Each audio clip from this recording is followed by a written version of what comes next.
Okay, I've had a question come up, and the question was if you draw for instance, a 10 millimeter by 10 millimeter, let me unlock this, square, or a 20 millimeter by 20 millimeter square, or whatever, and it doesn't actually measure that.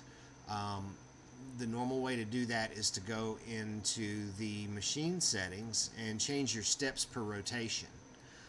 But that can be a little bit wild sometimes, just trying to figure that out. So, and I just noticed this. I'm sure if I'd have read the release notes and the change logs, I would have known this was in here. But let's say that you are drawing a, let's even do inches here. Let's say that you want to draw a square that's 1 inch by 1 inch. 1 inch by 1 inch, and you go to measure it, and it's a little bit shy. So what you can do is go into the machine settings and click Calibrate Axis. Now, if you hover over this for a minute, you'll notice it says units do not matter.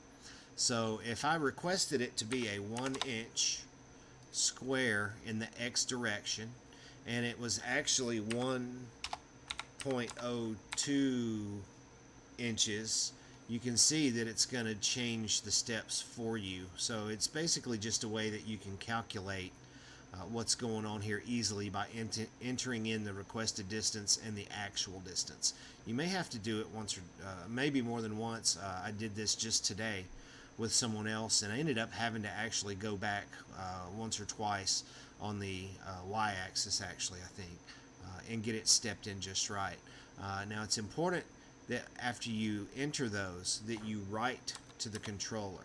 Now, I can't do that because I'm not going to change anything, but when you do that, a little modal window will appear, and it says reading from controller, but it's actually writing. It does retain them after you hit write.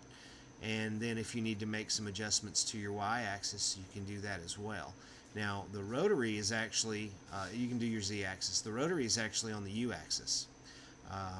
However, I haven't tested that yet on you, but that's how you can go in if your laser is out of calibration with what you're trying to send over in LightBurn, so that you can make those corrections so that you output the dimensions that you call for.